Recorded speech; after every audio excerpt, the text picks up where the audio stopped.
All right, well, thanks very much, Jean-François. I have no disclosures for this talk. My objectives first were to talk after the medical management, but Mark is going to join us after, so bear with us, and hopefully if there's questions for him later, but we'll try to cover a little bit both of the issues here.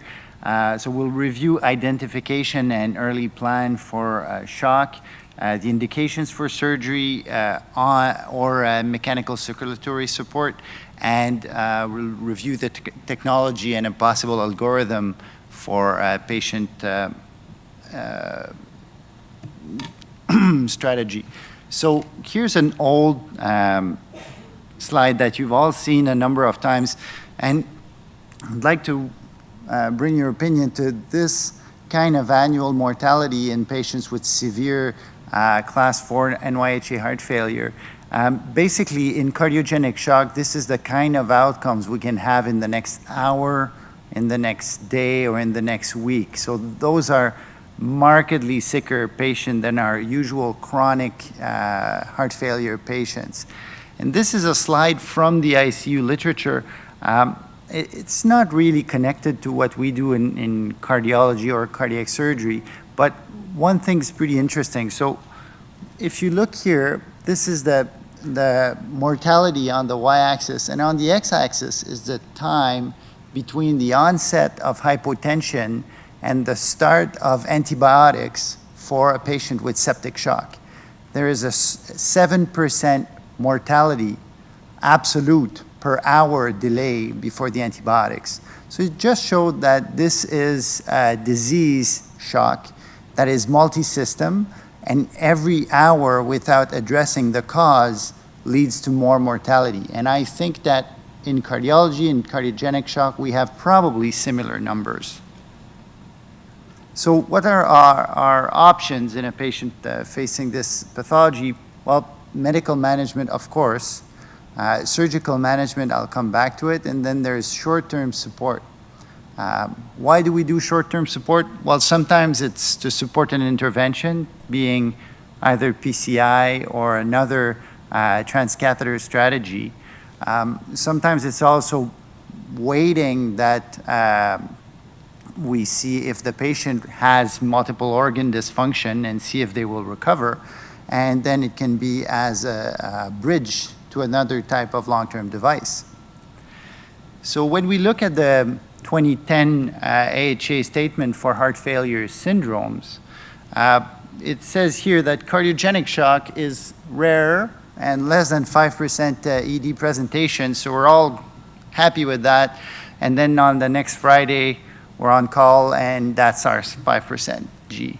So we get the 100% of that patient coming in all at once, and it all of a sudden becomes really clear that we're not gonna get out of it with 95% no problem.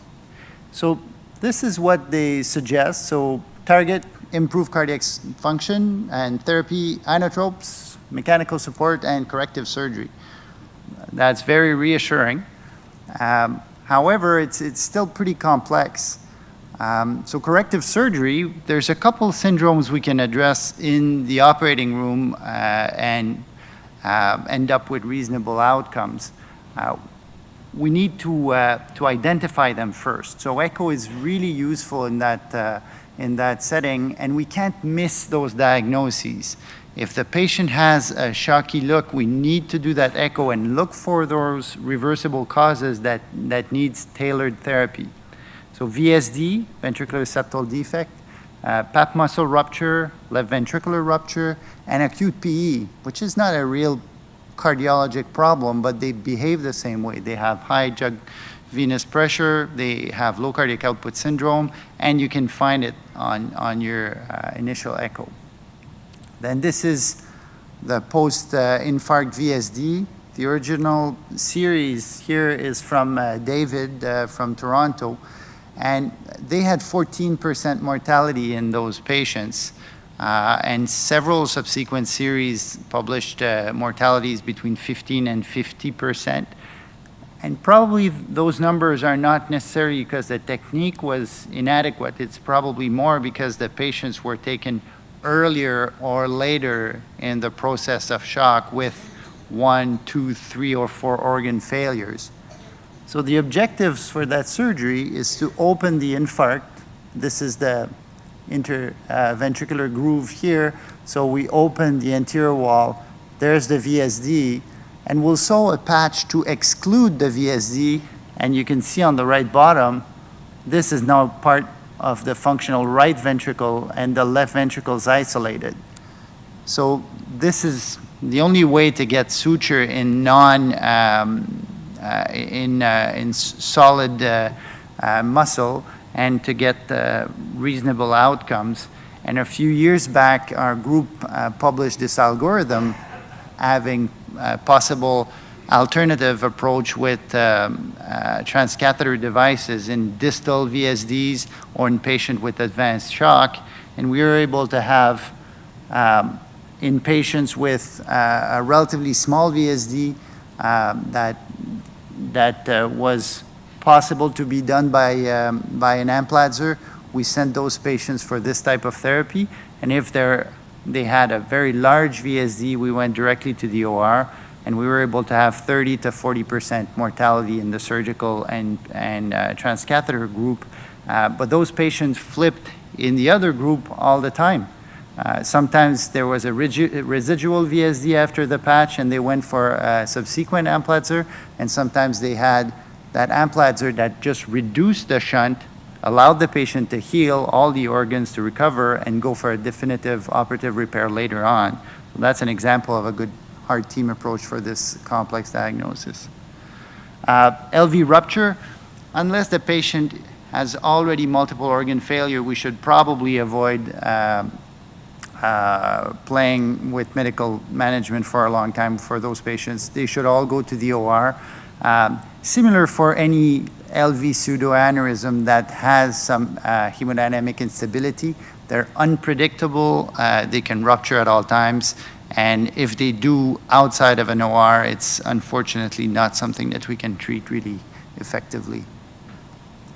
Finally, pap muscle rupture. I think if the patient's in shock, we probably must bring those patients to the OR as soon as possible. And usually putting in a balloon pump, those ones that are not useful anymore, probably every surgeon would say, yes, sure, those patients need a balloon pump, and it can make a whole difference bringing a patient with A, blood pressure to the OR versus a patient with a cardiac arrest. And this recent series from Mayo shows quite outstanding results. After 1990, we do the revascularization at the same time. We take the patients early on, and they had 8% mortality in their last cases. So this is very excellent results. So basically, trends in shock, 1 out of 20 patients with an MI can have some features of shock, and the fatality went from 70-ish% in the 70s to around 40% now.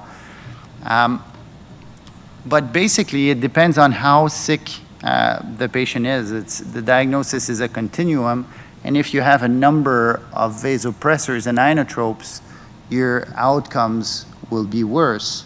So ideally, you need to address that very proactively.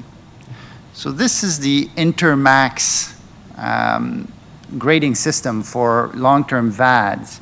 We're using this usually to give HeartMate 2 type VADs or Heartware VADs to patients, and we're now avoiding patients that are sliding fast or crash and burn patients for those devices, because we don't know how they're going to behave, and we don't know in the continuum if they're going to be a patient that's almost dead in 6 hours.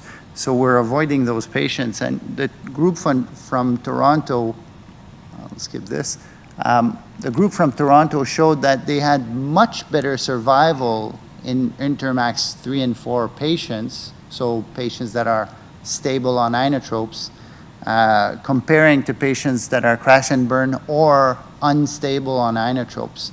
So basically, almost all groups have gone away from doing acute cardiogenic shock patients with long-term VADs, but mostly are going for other strategies. So we need to identify those patients early, and this was the definition of shock in the shock trial. So hypotensive patients, vasopressor requirements, cold extremities, those are extremely clinical variables that we all should look for, and when they're present, we need to ring the bell and bring the team in. We see that when those signs are present, and they're not necessarily very strict criteria, they still have 50 to 70% mortality. Sure, that was the 90s, but this is quite impressive, and time makes a huge difference in terms of our ability to save those patients.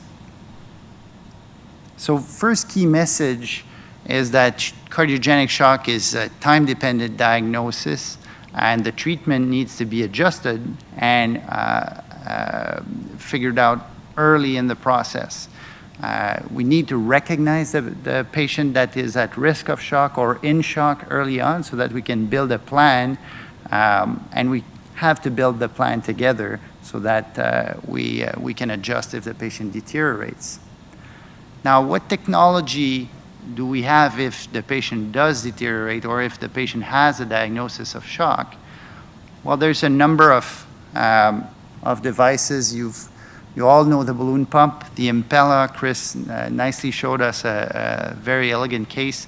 The tandem heart is a system that has a transseptal drainage cannula that goes in through the femoral vein, goes through the interatrial septum in the left atrium, that pumps the blood through a little centrifugal pump here in the femoral artery. So basically, it unloads the left ventricle and adds some cardiac output. And finally, ECLS or ECMO, that you probably all know, that drains venous blood from the right side of the heart, oxygenates it in membrane, and then pumps it into the femoral artery. The pressure volume curves here show what each of the devices do. You all know what the balloon pump does. The Impella will decrease the stroke volume by basically dropping the end-diastolic volume and the pressure, and it doesn't act necessarily on the contractility.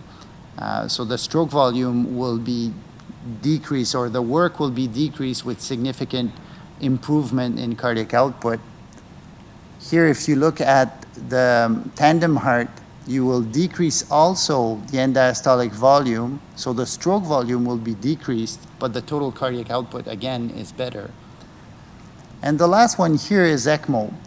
ECMO for cardiac support has bad press because of the increased afterload. This is a pressure volume loop of a dysfunctional ECMO with increased afterload. This is a patient with a dilated left ventricle and a high stroke volume, which is a lot of work for a dysfunctional myocardium. Usually with the ECMO, we're able to drain the right side of the heart, leaving the LV partially vented. And if LV distension occurs, we need to treat the LV, sometimes by adding either an Impella or a surgical drainage cannula in the left ventricle. So those studies on the balloon pump, we won't go through them. We weren't able to show that they worked, but we've all seen cases where they did. So we're still stuck with wanting to send officially the balloon pump to the museum, but keeping a couple in and ordering some when we use them. Similarly, for the new devices like the Impella and the tandem heart, two studies here, meta-analysis, they show that they're not able to prove that they're showing a mortality benefit, but they work. They do increase the cardiac index, the arterial pressure, they decrease the wedge, but the mortality remains high with some complications. Again, here, no difference but they work better than balloon pumps, and we've seen cases where they did. So we probably need to think about where we use them in the continuum of shock, early on versus later. So here's the most recent guidelines on heart failure and mechanical support. And here, this is very controversial. They say probably we should start with a balloon pump and then escalate to a 2.5 Impella, and if it doesn't work, then increase to potentially a larger system like the tandem heart or ECMO. Doing this has the advantage of not using everything at the start, but the patients don't usually have that type of reserve to be able to go in a stepwise manner and give us 4 hours between each device to see if it worked or didn't. We probably need to figure out what device we need from the get-go and be slightly more aggressive than we think we should initially, so that we don't miss the boat and end up 6 hours later realizing that we chose a device that did not provide enough support. So this is an example of that theory. The US Pella registry, they used the Impella 2.5 device in shock patients, either pre-PCI or after PCI, and it's pretty impressive how they were able, in restoring perfusion early on and relatively aggressively, to have much better outcomes and survival of 65%. It's a little bit like us in the OR when we do a VSD in a patient in shock. First, we put them on cardiopulmonary bypass, and then the kidneys, the liver, the brain, the lungs, they all get perfusion, and they get restored physiology while we're working. And when we're finished, usually the lactates are better, and the shock state is partially reversed. Let's take a few minutes here on ECMO. This study from the Lancet in 2008 made a lot of noise because the paradigm was use ECMO versus standard CPR in cardiac arrest patients. They showed survival that was twice as good with ECMO compared to standard CPR, with 40% patients leaving hospital. So we tried to emulate their system and do something similar, and we built an eCPR team at the Heart Institute, composed of an intensivist, a surgeon, an interventional cardiologist, and the bedside clinician who usually was flagging the patient and calling the rest of the team. We built an algorithm that's similar to the ones that are used elsewhere, but basically we use relatively young patients that had witnessed cardiac arrest with early resuscitations and signs that the resuscitation is working. And when we have all those criteria, we put them on ECMO rather than just doing CPR. And in those patients that had all the criteria, we had 66% survival with no neurologic abnormalities, and they left hospital. So what does it give us? Well, it gives us complications, of course, because ECMO is a significantly complex strategy, and if we use it on 25, 30 patients a year, they get in the ICU for a long time. But we try to identify every problem we may encounter and standardize our approach to avoid it. So for leg ischemia, as soon as someone is on ECMO, we bring them to the cath lab with a cardiologist and a surgeon. We put in a perfusion catheter in the leg to have distal perfusion on the side of the cannula. For all ischemic patients or dilated LVs, we put in a balloon pump. And if it doesn't work, we go right away to an Impella. And we're very aggressive on trying to identify the Harlequin syndrome or the north-south syndrome, which is the case when you have a partial ECMO in someone with bad lungs. The heart ejects some deoxygenated blood, and the coronaries then just see blue blood instead of seeing oxygenated blood, and it causes a lot of problems. So we have an algorithmic approach for that syndrome to avoid it. And we've had great results with that proactive approach so far. And this study put this in perspective, that ECMO plus balloon pump versus ECMO alone was in favor of being relatively proactive with double type of support to avoid LV dysfunction. So I'm finishing with those 2 slides. So temporary VAD or ECMO, this is a very difficult question sometimes, but basically both are doing what they should do. They're supporting patients that are unstable. I just think that they're at different sides of the continuum. When the patient is in early shock and has isolated failure of one or the other ventricle, we can use a temporary VAD, which is kind of a targeted weapon. And for ECMO, well, it's more of a mass, I wouldn't say destruction, but mass support type of technology that can lead to complete support of the heart and the lungs. They can be put at the bedside, and sometimes we can downgrade to a temporary VAD when the lungs or the other ventricle that was failing starts to recuperate. So that's how we built, or we're building our code cardiogenic shock team with the same type of strategy. We're trying to identify patients that will need operative management. If we have biventricular failure or target organ dysfunction, we'll go for VA ECMO. And if we have isolated LV or RV, we'll use either Impella or Tandem, depending on the pathologic state of the patient. And if the patient deteriorates in the process, we'll switch towards VA ECMO so we have complete support, and later on we can downgrade. So in summary, there's a major interest for mechanical cardiac support in shock. The early planning of the sequence of resuscitation will allow a rational use of resources and make sure that we support enough from the get-go. I think all resources should be ready for a patient that is in shock, and that shock teams will probably save the most patients, and some patients will also require some mechanical support, but it's probably the team that will make most of the difference. Thank you.